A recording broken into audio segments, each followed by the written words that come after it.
انسان جس کے اندر اللہ رب العزت نے خیر اور شر کا مادہ رکھا ہے۔ قرآن عظیم الشان کہتا ہے وَنَفْسٍ وَمَا سَوَّاهَا فَأَلْهَمَهَا فُجُورَهَا وَتَقْوَاهَا۔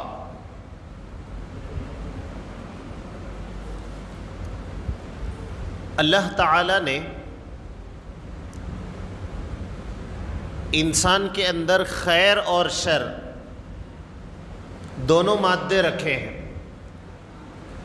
جب انسان کے اندر خیر غالب آ جاتا ہے تو پھر وہ بہت اچھا انسان ثابت ہوتا ہے، اور جب اس کے اندر شر غالب آ جاتا ہے تو پھر وہ بہت برا انسان ثابت ہوتا ہے۔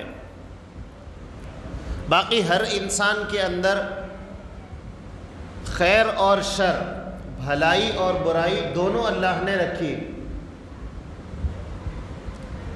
کوئی انسان ایسا نہیں ہے جس کے اندر شر ہی شر ہو، برا ہی برا ہو، ایسا نہیں ہے۔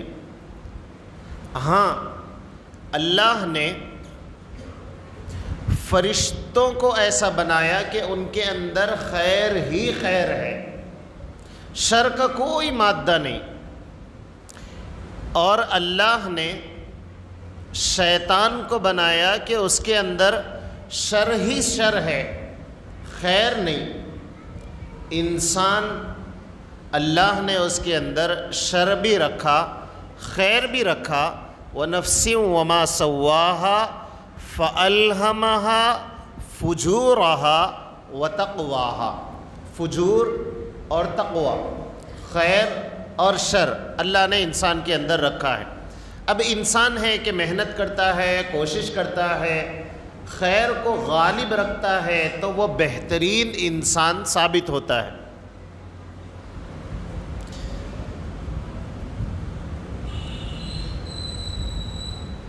گناہ ہر انسان سے ہوتے ہیں، اس لیے کہ جب شر کا مادہ ہے تو غلطیاں ہوگی۔ علامہ ابن سیرین رحمۃ اللہ علیہ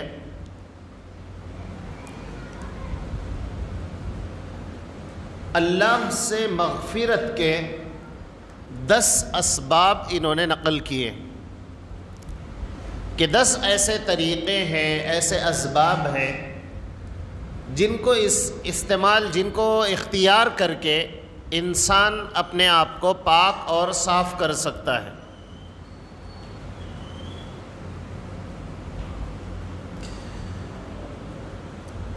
اور ان 10 اسباب میں پہلا جو سبب ہے اس کو لکھا ہے انہوں نے توبہ، کہ آدمی توبہ کرے۔ یہ پہلا سبب ہے جو انسان کے گناہوں کو مٹا دیتا ہے اور اللہ کے قریب تر کر دیتا ہے۔ قرآن عظیم الشان کہتا ہے اولئک یبدل اللہ سیئاتہم حسنات۔ جو بندہ توبہ کرتا ہے، اپنے گناہوں کی معافی مانگتا ہے، قرآن عظیم الشان کی یہ آیت کہتی ہے یبدل اللہ سیئاتہم حسنات، اللہ اس کی برائیوں کو نیکیوں میں بدل دیتے ہیں۔ سبحان اللہ۔ آدمی گناہ کیا لیکن توبہ کر رہا ہے تو اللہ اس کو نیکیوں میں تبدیل کر رہے ہیں۔ یبدل اللہ، اللہ بدل ڈالتے ہیں، سیئاتہم حسنات، اس کے برائیوں کو نیکی میں۔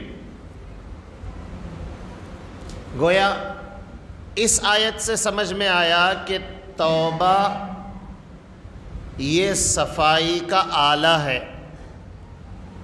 جیسے انسان کپڑے پہنتا ہے وہ گندے ہو جاتے ہیں، میلے ہو جاتے ہیں، تو پھر اس کی صفائی کی ضرورت ہوتی ہے۔ اب کوئی انسان یہ نہیں کہہ سکتا کئی کو دھونا کپڑے پھر میلے ہو جاتے، کیا فائدہ کپڑے دھونے کا، رہنے دو۔ اس لیے کہ جمعہ کے دن ہی تو نیا لباس پہنا تھا، آج ہفتہ ہے، گندے ہو گئے، رہن دو، نکالے دھوئے تو پھر اتوار کو پھر گندے ہو جاتے، رہنے دو۔ کوئی عقل مند انسان ایسا نہیں کہتا۔ سمجھ میں آیا کہ صفائی کی ضرورت تو کپڑوں کو ہے، ایسے ہی انسان گناہ کرتا ہے تو دل کی صفائی کی ضرورت ہوتی ہے۔ جیسے صابن اور آلہ اور مشین کپڑے دھوتی ہے، صاف کرتی ہے، ایسے ہی انسان کے گناہ توبہ سے دھلتے ہیں۔ اولئک یبدل اللہ سیئاتہم حسنات، اللہ گناہوں کو ختم کر دیتے ہیں، گناہوں کا میل چھٹ جاتا ہے، اور اللہ اس کے بدلے میں حسنات یعنی نیکیاں، جیسے ایک کپڑا صاف ستھرا ہو کر پھر سے وہ نیا بن جاتا ہے۔ توبہ کرنے کا کیا فائدہ؟ تو ہم کو مثال سے بات سمجھ میں آئی کہ توبہ کا یہ فائدہ ہے، جیسے کپڑے دھلنے کے بعد پھر سے صاف ہو جاتے ہیں۔ حدیث میں سرکار دو عالم صلی اللہ علیہ وسلم نے فرمایا، التائب من الذنب کمن لا ذنب لہ، جو انسان توبہ کرتا ہے اللہ تعالیٰ اس کے تائب ہونے کی وجہ سے، توبہ کرنے کی وجہ سے، کمن لا ذنب لہ، اس کو ایسا بنا دیتے ہیں گویا اس نے گناہ کیا ہی نہیں ہے۔ ایک آدمی گناہ ہو گیا، اس نے توبہ کیا، توبہ کے بعد اللہ اس کو ایسے بنا دیتے ہیں کمن لا ذنب لہ، گویا اس نے گناہ کیا ہی نہیں ہے، صاف ہو گیا، گناہ مٹ گئے، پھر سے دل صاف منور، گناہ ختم، اور دل بالکل صاف ستھرا ہو گیا۔ تو اس حدیث سے سمجھ میں آیا کہ آدمی کو توبہ کرنا چاہیے۔ توبہ سے انسان پاک صاف ہو جاتا ہے، اور بلکہ صرف پاک صاف نہیں ہوتا، ایسے ہو جاتا ہے جیسے اس نے کوئی گناہ ہی نہیں کیا۔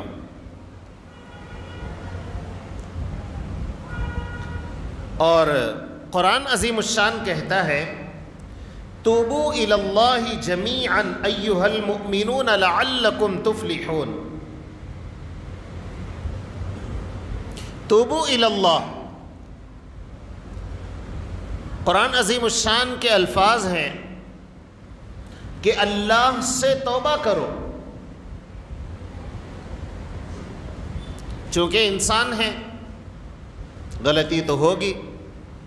توبوا الی اللہ، اللہ سے توبہ کرو، گناہوں کی معافی۔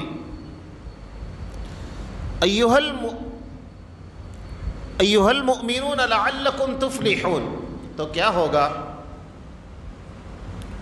فلاح نصیب ہوگی، کامیابی نصیب ہوگی۔ اس میں اللہ نے دو چیزیں بتائی، ایک حکم دیا، یہ نہیں کہا کہ توبو، اللہ سے توبہ کرو تمہیں فلاح نصیب ہوگی، اور فلاح جانتے ہیں کس کو کہتے ہیں؟ فلاح کہتے ہیں ایسی کامیابی جس کے بعد پھر ناکامی نہ ہو، ایسی خوشی جس کے بعد غم نہ ہو، اس کو کہتے ہیں فلاح۔ ایسا قرب جس کے بعد دوری نہ ہو، اس کو کہتے ہیں فلاح۔ تو اللہ کہتے ہیں توبو، کہ اللہ کی طرف رجوع ہو جاؤ، اللہ سے توبہ کرو، تم توبہ کرو گے اللہ تمہیں فلاح دے گا۔ گویا اللہ ہم انسانوں کو یہ حکم دے رہے ہیں کہ توبہ کرو تو تمہیں فلاح نصیب ہوگی۔ اور کون نہیں چاہتا اللہ سے قریب ہونا؟ اور فلاح کا یہ مطلب ہے اللہ سے ایسے قریب ہوں گے کہ پھر دوری نہیں ہوگی، ایسی کامیابی ملے گی کہ پھر ناکامی نہیں ہوگی، ایسی خوشی ہوگی کہ جس کے بعد کوئی غم نہیں، سارے گناہ صاف۔ یہ تو بہت بڑی کامیابی۔ تو اس کو اللہ رب العزت کہتے ہیں توبوا الی اللہ جمیعا ایھا المؤمنون لعلکم تفلحون، کہ لوگوں توبہ کرو، اللہ فلاح نصیب کرے گا۔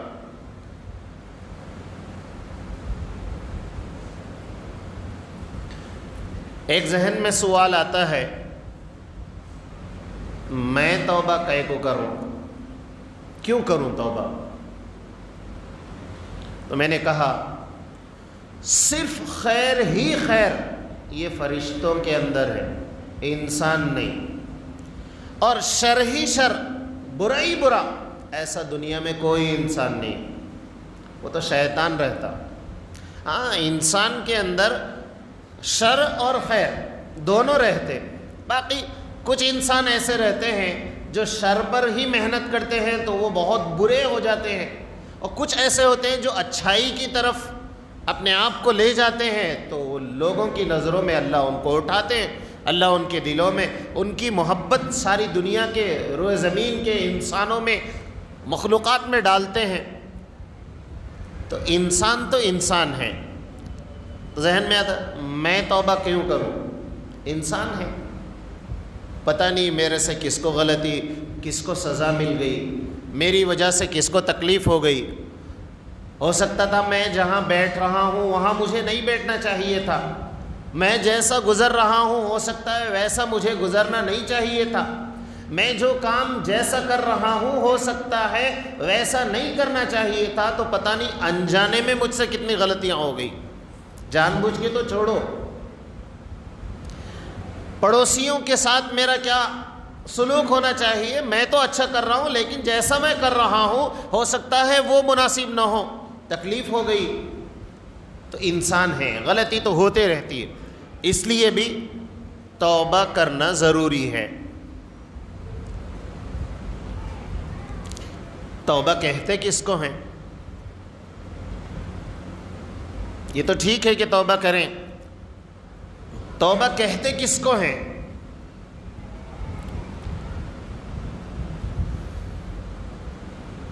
دل کی یہ جو دنیا ہے، دل کو گناہوں سے صاف کرنا، دل کی نیت ایسی ہو کہ میں گناہوں سے بالکل اپنے آپ کو پاک صاف کر دوں گا، دل سے نیت کرنا، یہ ہے توبہ۔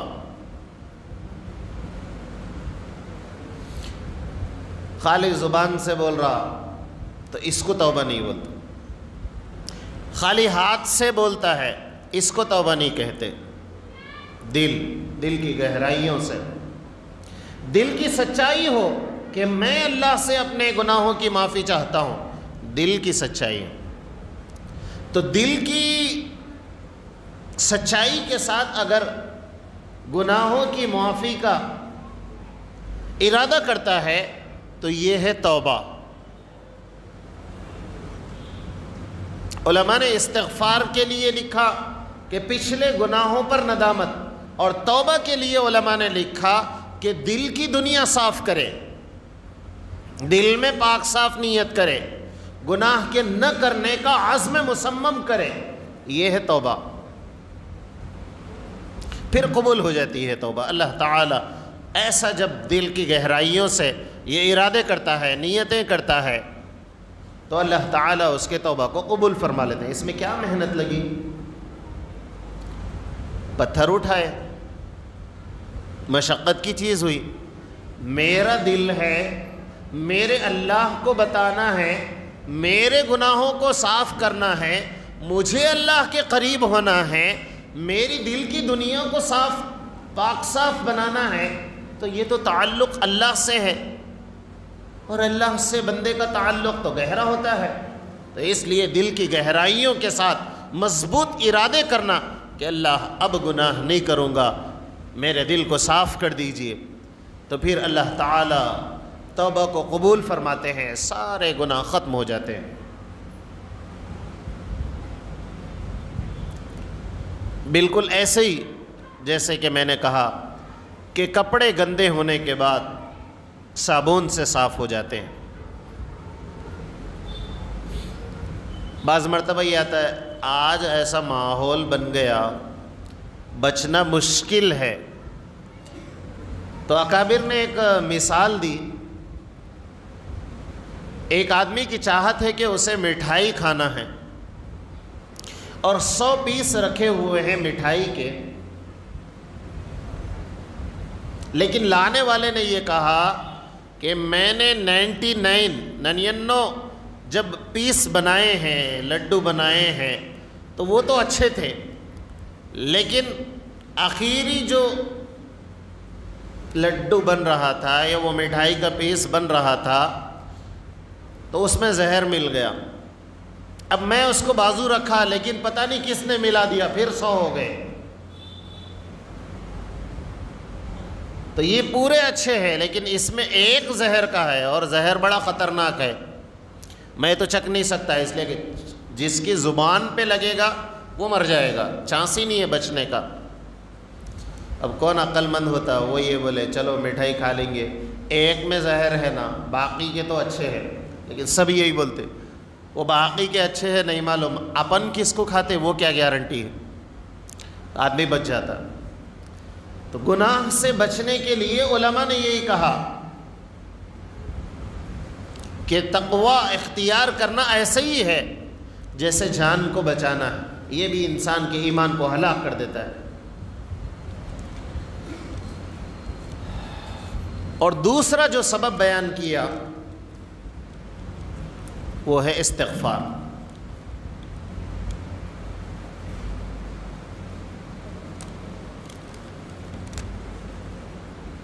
کہ انسان اللہ کے قریب ہوتا ہے گناہوں کو مٹانے کے لیے۔ دوسرا جو سبب علماء نے لکھا ہے وہ ہے استغفار۔ اب استغفار کہتے کس کو ہیں؟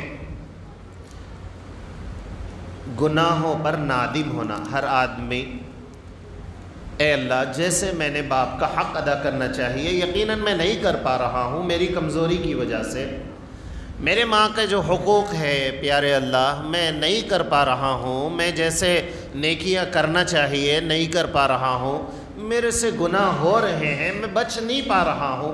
انسان ہے، ہزاروں غلطیاں انسان سے ہوتی ہیں، تو گزشتہ کی غلطیوں پر نادم ہونا یہ ہے استغفار۔ اور قرآن عظیم الشان بھی استغفار کا حکم دیتا ہے۔ قرآن کریم کہتا ہے استغفروا، کہ لوگوں استغفار کرو۔ کیوں؟ آگے اللہ فرما رہے ہیں انہو کان غفارا، کہ وہ پروردگار ہے وہ گناہوں کو معاف کرنے والا ہے۔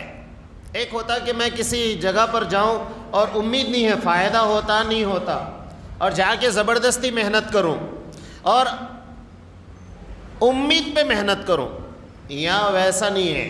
اللہ خود فرما رہے استغفروا، کرو استغفار، انہو کان غفارا، کیونکہ وہ دونوں جہاں کے پیدا کرنے والا وہ استغفار کو قبول کرنے والا ہے، وہ گناہوں کو معاف کرنے والا ہے، اس لیے استغفار کرو۔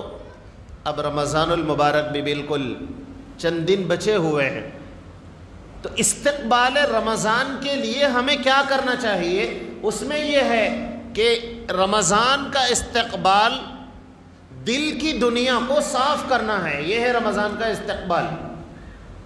تو آج سے ہم یہ ارادہ کریں کہ اللہ اب رمضان کی تیاری مکمل شروع، تو اب سے ہماری زبان پر استغفار چلتے رہنا چاہیے، پڑھتے جاؤ، دہراتے جاؤ، استغفر اللہ استغفر اللہ استغفر اللہ ربی استغفر اللہ استغفر اللہ، پڑھتے جاؤ، استغفار کثرت سے کرتے جاؤ، انشاءاللہ۔ یہ جو آیت کریمہ ہیں پارے 29 میں، سورہ نوح کی یہ آیت ہے جس میں اللہ رب العزت نے فرمایا استغفروا ربکم انہ کان غفارا یرسل السماء علیکم مدرارا ویمددکم باموال وبنین ویجعل لکم جنات ویجعل لکم انہارا ما لکم لا ترجون للہ وقارا وقد خلقکم اطوارا۔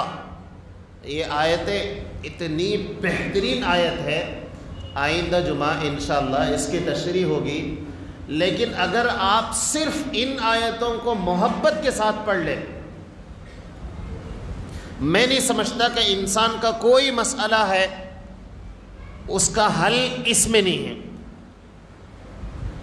اتنی خوبصورت آیت ہے، قرآن کریم کی آیت ہے۔